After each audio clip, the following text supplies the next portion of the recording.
When a man who had no friends was asked why this happened, he responded, "Friendship is like a diamond. It's rare, expensive, and there are a lot of fakes." Hey everyone, welcome back to Pearls of Eden, and today I have an interesting topic. God has been having me delve into the topic of friendship and success, and today I want to talk to you about a woman who walks alone. The Lord brought me to the sermon of CSLewis, and it truly blessed me. Many of you are comfortable in your own skin. Many of you may say, I don't need a lot of people around me. If I have one good friend, I'm good, right? And some of you are like, you know what? I'd rather have animals than people, because in this life we find that people have been so disappointing. The ones you pour into, often they don't pour back into you, and people begin to see the reality of there are so many people walking in insecurity and not truth, and there's a phoniness, there's not an authenticity. You think that people would want the best for you, and you find out that it's just not the case. People can be utterly and devastating selfish, and it can be heartbreaking, and it can lead to a path where, especially as you get older, you just decide that it is better to have your own company. And as I listened to this sermon, it blessed me, and I knew that this was something that I wanted to share with so many of you who may find yourself in positions like me, where you do not have a lot of friends, nor do you care to have a lot of friends, because you understand how important it is that you pick your friends wisely. The Bible says a wise man is very careful about who he comes into friendship with. You may have a lot of associates, but make no difference. There are a lot of people that are associates that you're friendly with, that maybe you can spend time with, but that doesn't necessarily put them in the category of a intimate friend. So I want to share this first clip with you. Take a listen. If you made one mistake, then a second and a third, at some point you would say, "There are no real diamonds in the world. There are only fakes." And another man added, "A friend is a person to be valued and treasured, but unfortunately, there are rarely any friends in life you can really value." Haruki Murakami, in his book, Norwegian Forest, also talks about this through the voices of his characters. "Do you like loneliness?" she asked, propping her cheeks with her hands. "Traveling alone, eating alone, sitting in a classroom apart from everyone else." "I don't like being alone. I just don't make any extra acquaintances," I answered. I can relate with this. I don't think anybody likes to be alone. I think that it's just that you'd rather take the time to find quality people that you truly have an interest in, people who are truly secure within themselves, that you can come together and have a great time, but they're not trying to, there's a sense of authenticity within that relationship, which is so rare to find. People who are just happy within their own skin, true to themselves. And when you can come together, especially for women, it's not a competition. I find that women can be so competitive. If you're doing something and they feel like they're not doing something, then it causes a distance, or either there's this competitiveness where everything you do, they've got to do that too. And it's just exhausting, to be quite honest. And I think many confident women, many accomplished women, tend to be those who are comfortable with being alone. Not that they so choose to, but they have become so comfortable with who they are and enjoying their own company and the solace and the peace that comes without all of the gossip, that comes without all of the dramas and, all the things that so often women can be associated with. So let's keep watching. "I don't want to be disappointed in people." There's a wonderful and sad parable about the friendship of a boy and an apple tree, and it's useful for everyone to know it, those who do not have friends and those who have them. Why? Have a listen and answer the question for yourself. The little boy became friends with the apple tree in the forest. He often came to it, swung on its branches, ate the apples it gave him, made wreaths of the leaves, and imagined himself a real king of the forest. On a hot day, when he got tired of playing, the apple tree would shelter him from the sun and the boy would fall asleep in its shade. And the apple tree had faith in an honest and sincere friendship. Time passed. The boy grew up and began to visit the friend more rarely. He had new friends and new interests, but sometimes he still visited the apple tree. One day he came to it again, and the tree saw that he was very upset. "What happened to you, my friend?" asked the apple tree, looking into his eyes. "Why do you no longer play with me? Do not swing on my branches. Do not imagine yourself a king." "A king must have money, and I don't have any," the boy answered glumly. "Neither do you." "But I have apples. Take them and sell them. Then you will have money, and you will be my good and happy friend again." The boy plucked the apples, took them away with him and sold them. But he did not return to the apple tree, and it waited a long time for him, looking at the road where he always came to it. One day, he did show up, and again was unhappy with life. "Why did you take so long to come?" the apple tree asked. "I have missed you." "Because I have a lot of problems. Everyone has a family and children, and I can't have a family of my own because I don't have a home. What's the point of our friendship if you can't give me a home?" "I can," the apple tree replied. "Cut down my branches and build yourself whatever home you want. Then you will be happy again." He cut off all its branches, went away and built himself a house, and then married and enjoyed life until his old age, without remembering his apple tree. But one day he came back to it, and again, instead of the joy of seeing it, he complained about life. "I'm sick of everything. I want to sail away somewhere so I don't have to see anyone. I need a boat, but I don't know where to get one." The apple tree was silent, looking at his friend sadly. But the man took out his axe, and swinging it several times, he cut down its trunk to make a boat out of it.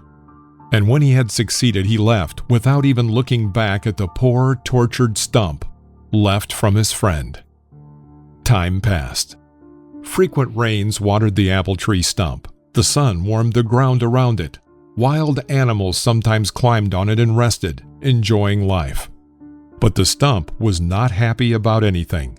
It no longer saw the meaning in what it used to value more than anything else in the world. But the world did not cease to exist, and one day the stump released a little green sprout from its soul, which quickly turned into a young, beautiful apple tree full of strength. It began to live and again learned to enjoy every new day. But one day, a little boy came to it and said, "Hi, let's be friends." The apple tree trembled with all its branches but did not answer him. It no longer believed in honest and sincere friendship. George Carlin, American stand-up comedian, actor, writer, screenwriter, and producer, once said, "Inside every cynical person is a disappointed idealist. Who knows, maybe he used to be such an apple tree for someone too." In The Vampire Diaries, Damon Salvatore says, "The hardest thing is getting over people who have brought only pain and disappointment." We'll argue with him. The hardest thing is to forget such friends. And if you know someone who has no friends, don't rush to condemn them. That doesn't always mean they are bad themselves.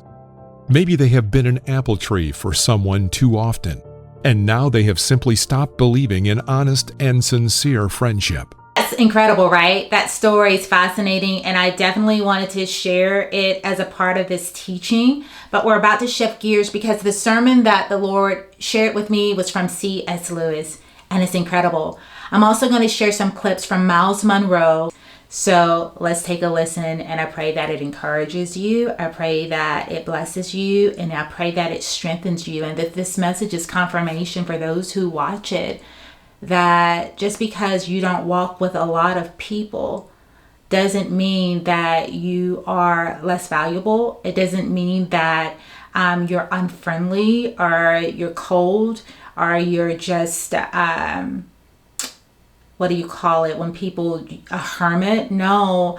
It just means that you choose very carefully about who you walk with. And you've learned a lot of lessons along this path called life. Let's jump in. Ladies and gentlemen, when we speak about the concept of relationships, connections, and the people we surround ourselves with, we are really delving into the very essence of who we are. Human beings are designed for connection.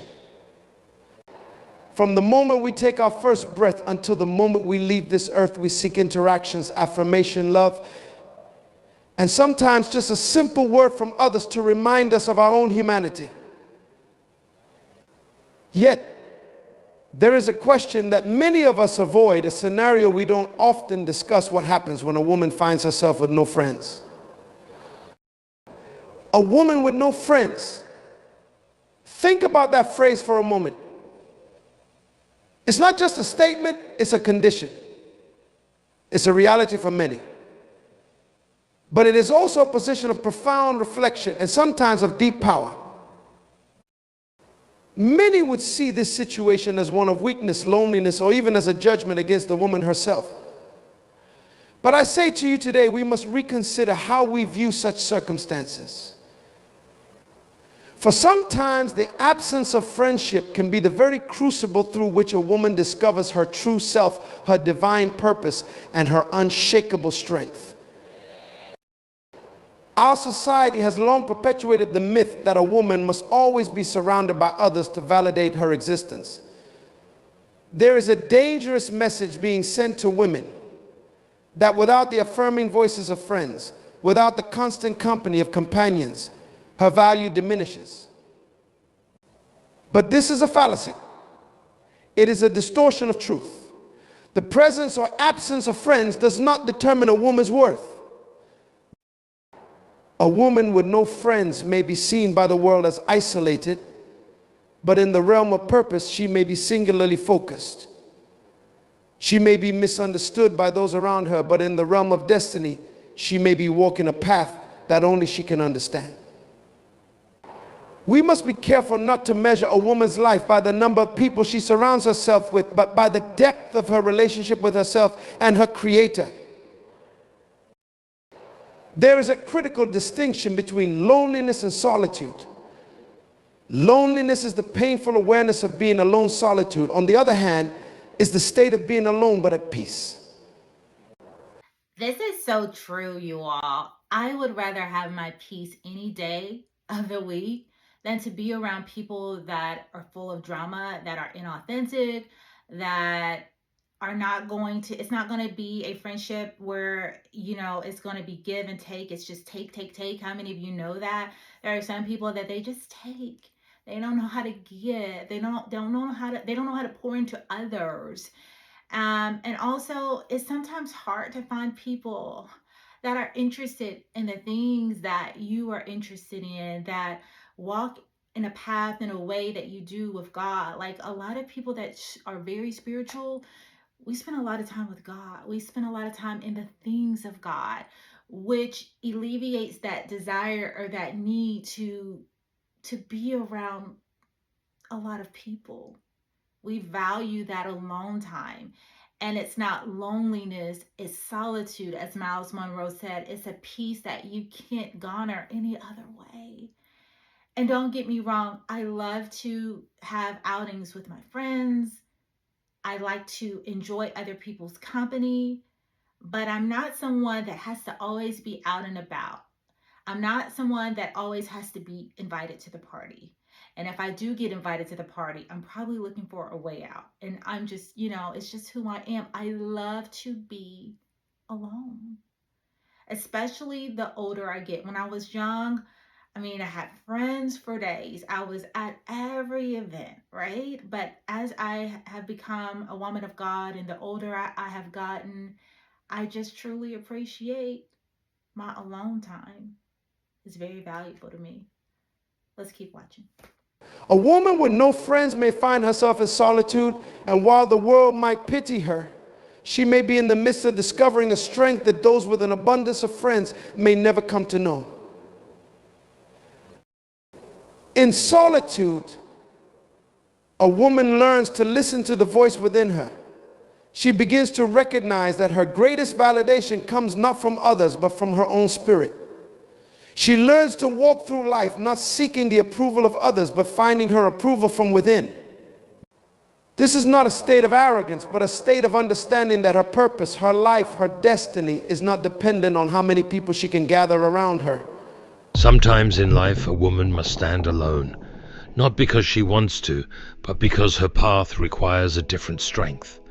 A strength rooted not in crowds, but in silence.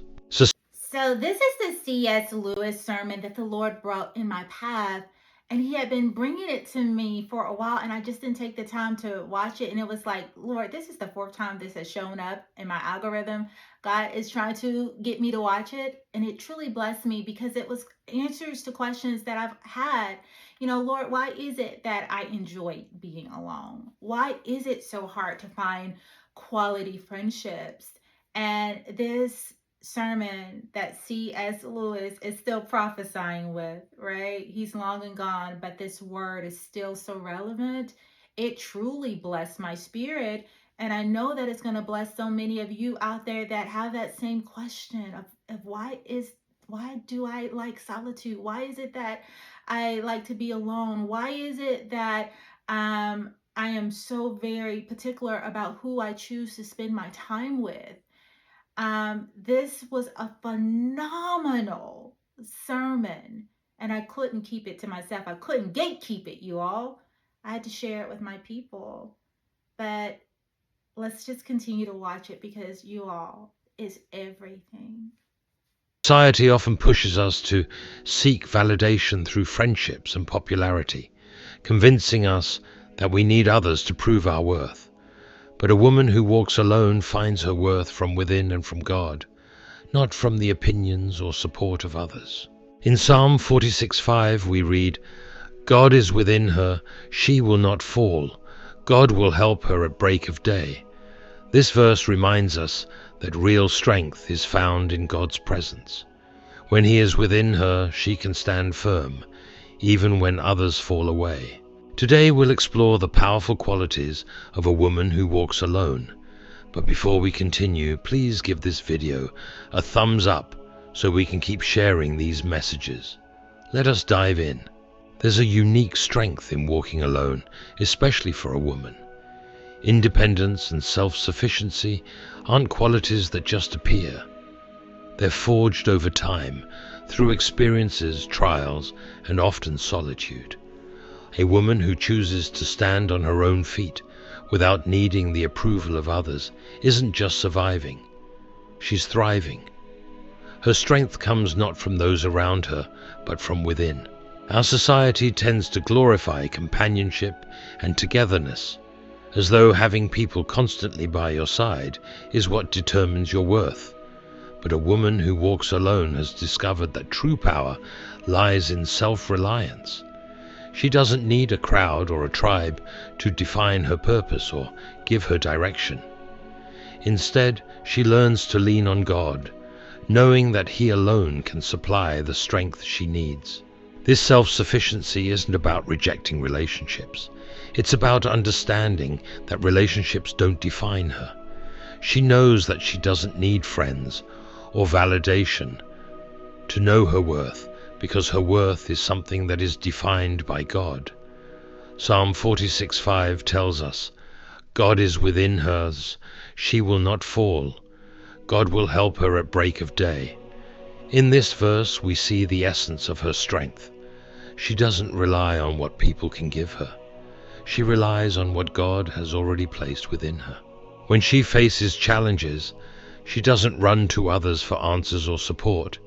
She looks within, trusting her instincts, her resilience, and her experience. She has built this strength over time, and it has set her apart. She doesn't fall apart when people leave her, or when circumstances become difficult. Instead, she taps into a deep well of resilience.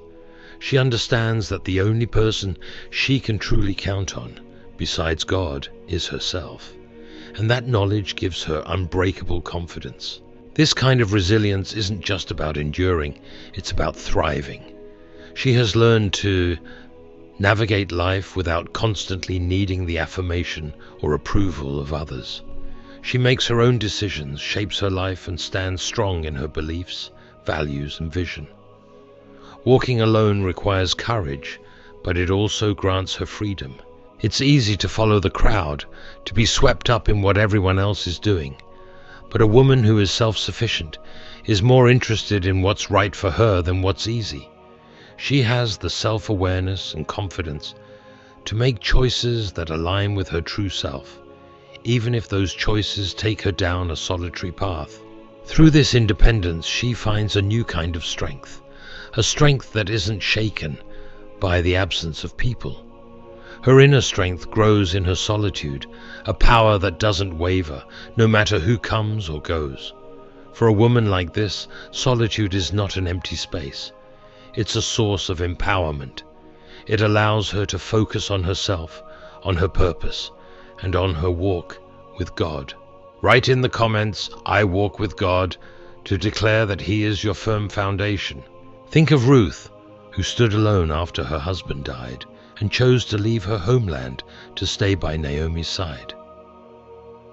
Ruth walked a path of solitude and uncertainty, yet her strength was unwavering because it was rooted in her loyalty, her determination, and her trust in God. In the same way, a woman who values her independence knows that walking alone doesn't make her weak. It makes her strong, self-reliant, and filled with a sense of purpose that doesn't need validation. When God is within her, she knows she will not fall because her strength comes from Him. In solitude, she has space to reflect, to grow, and to listen to God's voice. And in that quiet, she realizes that her worth and strength are gifts that only He can give. In a world that's constantly measuring us by the people around us, a woman who walks alone has learned something rare and powerful. She knows her worth. Her value isn't defined by how many friends she has, how popular she is, or how many people seek her out. Her worth is something she has discovered deep within, and it doesn't waver based on anyone else's opinion or approval. Society often tells us that we need others to validate us, to make us feel important. But a woman who understands her worth knows that no person can determine her value. She's found that her worth is a reflection of her relationship with God, of who He says she is. In 1 Peter 2:9, we're reminded, "But you are a chosen people, a royal priesthood, a holy nation, God's special possession." This verse is her foundation, reminding her that she is precious in God's eyes. No one else's opinion matters when she knows that she's chosen, valued, and loved by her Creator. This understanding of self-worth frees her from the pressure to conform or to please others just for the sake of acceptance. So I hope that this was an encouraging word that you gleaned some valuable wisdom from. I will put the link to the full CSLewis sermon in the description box. If you all are interested in buying my new ebook and you want to support the channel, please go to the link in my description box and you can purchase my new ebook called Wisdom Unlocked. It's a daily devotional for 30 days that gives you a devotion and a prayer for each day. And I say you can intertwine it into your morning routine, your night routine. I also have another ebook called Awakening Your Potential, the power of morning declarations.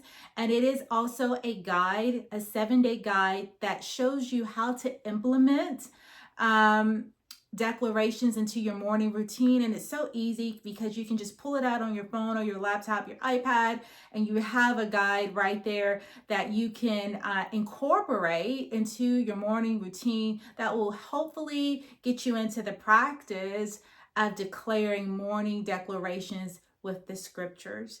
So That's all I have right now. I'm headed to my Pilates class. I'm so excited. I have really been enjoying the Pilates class. And so, yeah, that's how I'm going to start my day.